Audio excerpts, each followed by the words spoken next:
안녕하세요. 금요사건 파일 디바제식합니다. 2005년 8월 14일 강원도 양구군 양구읍 중리. 그날따라 찌는 듯한 날씨의 일요일이었는데 그럼에도 불구하고 문을 연 곳이 있었습니다. 바로 양구에 있는 전당포였죠. 안을 보니 40대 남성이 TV를 보면서 혼자 가게를 지키고 있었는데 그는 주인 부부의 아들 45살 왕씨였습니다. 주말이라서 한가하게 시간을 보내던 중 12시쯤 한 손님이 전당포에 들어옵니다. 그는 금반지를 담보로 맡겼고 이에 왕씨는 현금을 내주기 위해서 금고를 보관하고 있던 안쪽 내실로 들어가게 되죠. 그런데 이내 황급히 뛰쳐나왔습니다. 그리고 112에 전화를 걸더니 다급히 설명했죠. 저희 아버지 어머니가 흉기에 찔려 돌아가신 것 같습니다. 낮 12시 10분입니다. 이 전화를 받은 지역 경찰은 정말 유례없는 신고에 당황했죠. 사실 이 양구군이란 곳이 인구 2만 4천 명이 모여 사는 조용하고 작은 지역이기 때문에 2명이 함께 피살된 이런 강력사건은 지금껏 전례가 없었기 때문이죠. 형사 5명이 곧장 현장으로 출동을 했고 전당포 주변은 순식간에 출입이 통제되는데요. 먼저 형사들은 피해자들이 발견된 내실로 들어갑니다. 방바닥이 온통 피로 물들어 있었어요. 첫 번째 피해자는 전당포 주인인 왕씨. 가슴 외에 몸 12곳을 흉기에 찔렸고요. 그는 1인용 간이 침대 위에 쓰러져 있었죠. 한편 아내 우씨는 오른쪽 가슴 부위 그리고 총 3곳을 흉기에 찔렸는데 사실 이뿐만 아니라 오른쪽 눈 부위가 함몰된 상태였습니다. 그녀는 보시다시피 출입문 안쪽 탁자 위에 놓여있던 간이 금고 옆에 쓰러져 있었어요. 이 현장을 보니까 현금 1,000만 원 그리고 전당포에서 보관하던 담보물 일부가 사라져 있었습니다. 이 시신의 혈액 응고 상태로 미뤄서 피해자들이 밤 사이에 강도가 진입한 후 이렇게 살해된 것으로 추정되는데 그런데 이상한 점이 있습니다. 전당포란 곳이 워낙 귀중품이 많은 곳이기 때문에 보안 설비가 충분히 되어 있던 곳입니다. 당연하겠죠.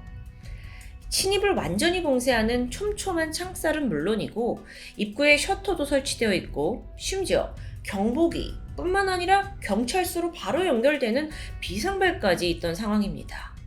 그런데 그날따라 경보기나 비상벨은 제대로 작동하지 않은 듯하죠. 이 주인 왕씨 또한 평소에 경계심이 많아서 저녁 7시가 넘으면 친한 친구조차 이 전당포에 오는 걸 허용하지 않았다고 합니다. 그러니까 말 그대로 이런 철통 보안을 뚫고 전당포에 강도가 들었다? 이게 쉽게 납득이 가지 않았던 겁니다. 전당포 현관과 또 창문 등에는 침입자의 흔적을 찾으려 했지만 발견된 게 없습니다. 그나마 발견된 건 혈흔이 묻은 족적이에요. 근데 이 또한 선명하지가 않아서 이걸로 용의자를 찾기에는 문제가 있었죠. 물론 이 중에는 가족들의 지문이 일부 채취되기도 했습니다. 그런데 여기는 부부가 평소에 생활하던 장소이기 때문에 사건의 관련성을 짓기는 좀 힘들었고요. 다시 한번 이 노부부의 부검 결과를 살펴보던 경찰은 노부부에게서 방어흔과 저항흔이 발견되지 않았다는 점에 주목합니다. 그러면 이건 면식범의 소행일 가능성이 크다는 거죠. 특히나 쓰러진 남편 주변에 이미 뜯겨져 있는 약봉지와 알약이 떨어져 있었어요. 이게 무슨 뜻이냐? 그러니까 노인 왕씨가 자는 동안 변을 당한 게 아니라는 겁니다. 깨어있는 상태에서 평소에 복용하는 그 약을 먹으려다가 아는 사람에게 갑자기 공격을 당한 걸로 추정이 되는데요. 그 외에도 범인이 이 내실에 있는 3개의 장롱 중에서 딱 현금 1,000만 원이 보관되어 있던 그 장롱만 뒤진 흔적이 있습니다. 그러니까 나머지는 거의 그대로 놔뒀어요. 이건 평소에 이곳 사정을 잘 아는 사람 또는 아주 가까운 사람이었다고 당연히 의심할 수 있겠죠. 그렇게 수사의 대상은 숨진 노부부의 가족 그리고 전당포를 자주 이용하던 단골 손님으로 좁혀지게 됩니다. 77살의 왕씨 그리고 69살의 아내 우씨 이 두 사람은 1975년부터 이 양구에 정착을 해서 무려 30년간 전당포를 운영하던 화교입니다. 노부부는요, 마을에서 가장 부유하다고 소문이 나 있었어요. 근데 또 그럼에도 불구하고 주민들 이야기를 들어보면 전당포 주인이 워낙 의심이 많고 경계가 심해서 친하게 지내던 이가 별로 없다라는 반응이었죠. 어라, 그렇게 되면 가까운 면식범으로 우선적으로 가족들이 물망에 오르게 되겠죠. 특히나 경찰은 최초 신고자인 아들에 주목했습니다. 그리고 혹시나 증거가 있나 싶어 압수수색도 하면서 수사에 나섰지만 가족들은 아니 부모를 잃었는데 이건 너무한 거 아니냐 라면서 강하게 거부 반응을 나타냈는데요. 여러분 예상하셨을 수도 있지만 가장 의심을 많이 받았던 사람은 유족이자 신고자인 아들 왕씨입니다. 그러면 그는 뭘 하고 있었느냐? 시신을 발견하기 전날 토요일 오후 5시쯤에 그는 부모와 함께 이 전당포 내실에서 저녁 식사를 했다고 합니다. 이후에 아들은 전당포를 나왔고 새벽 1시까지 PC방에서 게임을 한 후에 집에 돌아갔다고 진술했죠. 그 집이란 곳은 동거녀와 함께 살고 있는 곳이었는데 전당포 인근에 같이 거주하고 있었습니다. 지난 밤 사이에 이런 끔찍한 사건이 일어났지만 그는 전혀 몰랐어요. 그리고 또 다음 날이 일요일이었기 때문에 늦잠을 자고 일어났죠. 사실 평소 같으면 어머니가 전화를 해서 얼른 전당포로 출근을 해라 했겠지만 이날따라 아무런 연락이 없었다고 하는데요. 그렇게 일어나서 전당포에 도착을 했는데 그는 일부러 부모님이 계시는 그 내실에 들리지 않았다고 말합니다. 자기가 늦게 나와서 이제 꾸지람을 들을 게 뻔했기 때문이죠. 대신 응접실에서 2시간 정도 TV를 보면서 가게를 지켰고요. 그러다 정오가 돼서 손님이 오자 내실에 들어갔다가 그제서야 사망 사실을 알게 된 그런 정황입니다. 자, 이렇게 들으면 그를 범인으로 모는 건 좀 억울할 수 있습니다. 그런데 그가 내놓은 이 해명에는 다소 석연치 않은 점이 있었죠. 여러분 지금 보시다시피 전당포 가게와 그 내실, 여기는요 벽 하나를 둔 채 문 하나만 열면 이어지는 구조입니다. 이 사건 현장에 지난밤 부부가 사망하고 나서 흘렸던 피가 계속 흥건하게 남아 있었는데 몇 시간 동안 가게에 들어와서 여기에 있던 아들이 이상한 냄새나 낌새를 전혀 눈치채지 못하는 2시간이었다? 그게 과연 가능할까요? 게다가 유독 이 아들 왕씨가 수사에 거부감을 보이면서 거짓말 탐지기 조사에도 불응합니다. 이게 오히려 더 강한 의심을 사게 되죠. 무엇보다도 왕씨가요, 부모님이 사망한 후에 이 전당포 건물을 비롯해서 보험금까지 10억 원의 재산을 고스란히 상속받게 되었죠. 이 부분 이상하죠. 이걸로만 봐도 사실 살해 동기가 충분히 있어 보입니다. 근데 여기서 끝이 아닌데요. 사건 전날인 토요일날 밤에 새벽 1시까지 PC방에 있었다고 했죠. 그래서 그가 게임 접속을 어느 정도 했나 그 시간을 확인해 보는데 돌연 1시간 정도 자리를 뜬 게 확인됩니다. 그럼 이때 전당포 내실에 들어가서 부모를 살해한 게 아닌가라고 추정했지만 사실 그 시각은 부검 결과를 토대로 한 이 노부부의 사망 추정 시각과 일치하지 않았다고 해요. 그러니까 정황상 의심은 됐지만 아들이 범인이라는 증거가 없는 상황입니다. 그래도 경찰은 설득에 설득을 감행한 끝에 사건 발생 4년 만인 2009년에 왕씨를 상대로 거짓말 탐지기 조사를 했어요. 결과가 어떻게 나왔냐? 진실이었죠. 거짓말을 하는 게 아니라는 겁니다. 경찰은 상당히 허탈해했고요. 아들도 이제서야 나를 이제 의심하지 않냐? 라면서 좀 벗어나는 듯 했죠. 그런데요. 조금만 더 생각해보면 사건이 벌어진 지 4년이 지나서 하는 거짓말 탐지기가 정말 신빙성이 있는 걸까요? 한편 경찰은 아들 외에도 이 전당포 단골 손님들은 누가 있었나 추적하기 시작합니다. 그 중에 눈에 띄는 사람들이 있었어요. 인근 군부대에 소속된 군인들이었죠. 손님들 중에는요, 아예 전당포에다가 월급 통장을 맡기고 돈을 빌려 쓰던 군인들이 상당수 있었다고 합니다. 수사를 벌이던 경찰이 마침 인근 부대에서 부사관으로 복역을 하다가 전역한 A씨와 B씨를 용의선상에 올리게 되죠. 왜 하필 이들이었냐?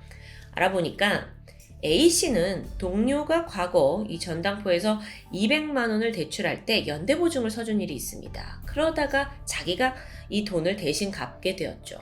그럼 억울합니다. 그렇다 보니까 전당포 주인에게 뭔가 원한이 생겼을 수도 있는데요.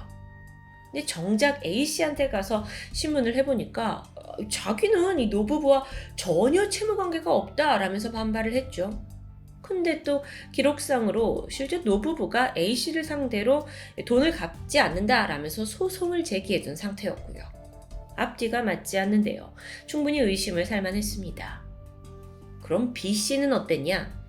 동료의 보증을 섰습니다. 그러다가 왕씨 부부에게 500만 원을 대신 갚은 적이 있었죠. 그래서 혹시나 이 어떤 불편한 관계가 아니었나 싶어서 용의선상에 올랐는데요.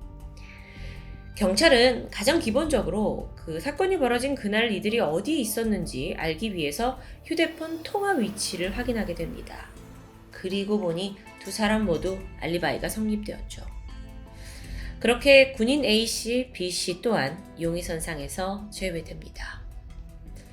이후에요, 이 양구경찰서뿐만 아니라 강원지방경찰청 광역수사대까지 총동원이 되면서 정말 다각도로 수사가 진행됐어요. 근데 별다른 소득이 없습니다. 2005년 당시에 이 주변에 CCTV는 없었고요.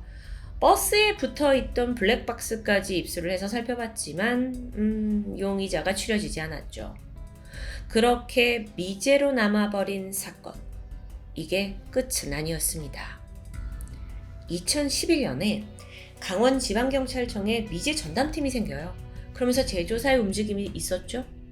근데 또 이게 수사팀 인원이 감소하면서 흐지부지 됩니다.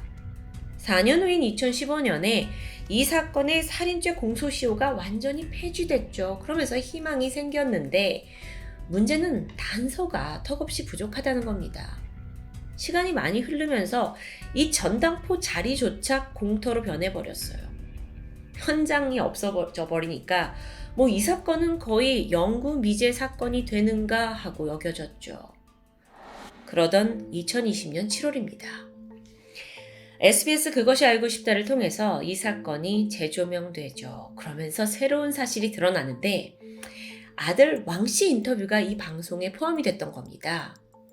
그는 부모가 죽은 이후 한동안 중국으로 떠났다가 다시 한국에 돌아온 상황이었어요. 선뜻 방송사 인터뷰에 응했죠. 과거 용의자로 지목된 적이 있었는데도 불구하고요. 그는 내가 용의자로 찍혔다라는 것에 굉장한 억울함을 호소했습니다. 아들이었으니까 당연했겠죠. 그는 사건 당일에 자기가 PC방에서 1시간 정도 자리를 비웠던 그 부분에 대해서 잠깐 담배를 사러 갔던 것으로 기억합니다. 그렇게 넘어가면서 의외의 인물을 새롭게 지목해요.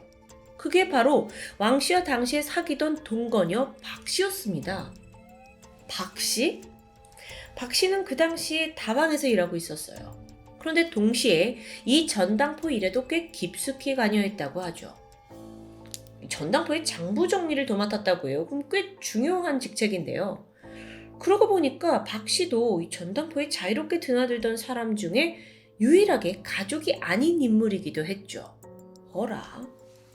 이 사건 당시에요. 노부부의 아들은 함께 운영을 하고 있었고 딸은 중국에 있었는데요.